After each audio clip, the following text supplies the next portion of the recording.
ছাত্রদলের যদি কথা বলি, তারা এমন কথা বলে যে কথা বলার মাধ্যমে ছাত্রদলের মধ্যে একটা এত বড় সংগঠন এটা হাস্যরসাত্মকে পরিণত হচ্ছে। এবং তারা যদি বক্তব্য দেয়, কেন্দ্রীয় সভাপতি রাকিব ভাই অথবা সেক্রেটারি নাসির ভাই 5 মিনিট কথা বললে 4.5 মিনিটে হচ্ছে তারা শিবিরের বিরুদ্ধে বিষাদগার, শিবিরের বিরুদ্ধে মিথ্যা প্রপাগান্ডা, এই ধরনের আচরণ।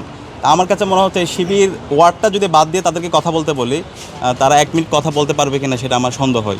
আর এটা ওইটা না, কাপড় ধোয়ার একটাই সলিউশন, চাকা অল ইন ওয়ান। জুলাই বিপ্লব পরবর্তী আমাদের আকাঙ্ক্ষা ছিল দ্রুত সময়ের মধ্যে প্রতিটি ক্যাম্পাসে ছাত্র সংসদ নির্বাচন হয়ে যাবে।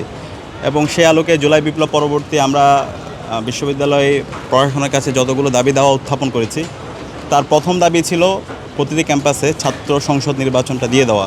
এবং আমরা বলেছি জুলাই বিপ্লব পরবর্তী প্রতিটি ক্যাম্পাসে ছাত্র রাজনীতির আমূল পরিবর্তন হবে এবং ছাত্র রাজনীতি হবে ছাত্র সংসদকে কেন্দ্র করে। শিক্ষার্থীদের নির্বাচিত প্রতিনিধিরাই প্রতিটি ক্যাম্পাসে নেতৃত্ব দিবে। তো সেই জায়গা থেকে 1 বছর পরে গতকালকে ঢাকা বিশ্ববিদ্যালয় ছাত্র সংসদের তফসিল ঘোষণা করা হয়েছে। দেরিতে হলো যে তফসিল ঘোষণা করেছে সেটাকে আমরা স্বাগত জানাই। এর পাশাপাশি রাজশাহী বিশ্ববিদ্যালয় ছাত্র সংসদের তফসিল ঘোষণা করা হয়েছে এবং জাহাঙ্গীরনগর বিশ্ববিদ্যালয় ছাত্র সংসদের তফসিল ঘোষণা করা হয়েছে। তো আমাদের আশা থাকবে যত ধরনের ধুমকি যাই থাকুক না কেন, এই তফসিল যে ঘোষণা করা হয়েছে, নির্ধারিত যে তারিখ দেওয়া হয়েছে তার মধ্যে যেন নির্বাচন সম্পন্ন হয় এবং শিক্ষার্থীরা যাকে ভোট দিয়ে নির্বাচিত করবে আমরা তাকেই স্বাগত জানাবো। এবং আমরা আশা করছি খুবই প্রাণবন্ত একটি নির্বাচন হবে এবং এর মাধ্যমে আগামীর বাংলাদেশের নির্বাচিত প্রতিনিধিরাই বের হবে। প্রতিটি ক্যাম্পাসে শিক্ষার্থীদের দাবি দেওয়া, তাদের আকাঙ্ক্ষার কথাগুলো তারা বলবে, জুলাইয়ের যে শহীদদের চেতনা, তাদের স্পিডের কথাগুলো বলবে এবং আগামীর বাংলাদেশ বিনির্মাণে তারা নেতৃত্ব দিবে, আমরা সে প্রত্যাশা রাখছি। এবং একই সাথে আমাদের আরেকটি দাবি দেওয়া হচ্ছে, মাত্র 3টি ক্যাম্পাসের তফসিল ঘোষণা করা হয়েছে।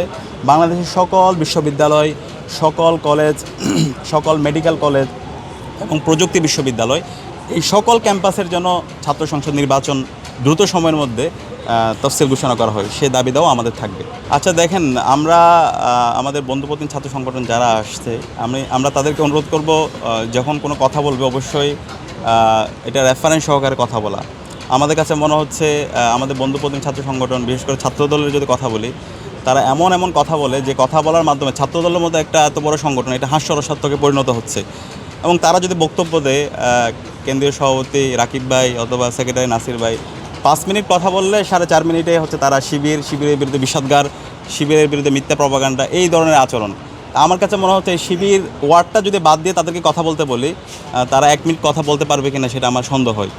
তো আমি অনুরোধ করব, এটার মাধ্যমে ছাত্রদলের যে ঐতিহ্য আছে, তারা তো মজলুম ছিল, তো তাদের যে ঐতিহ্য এবং তাদের যে ইমেজ সেটা নষ্ট হচ্ছে।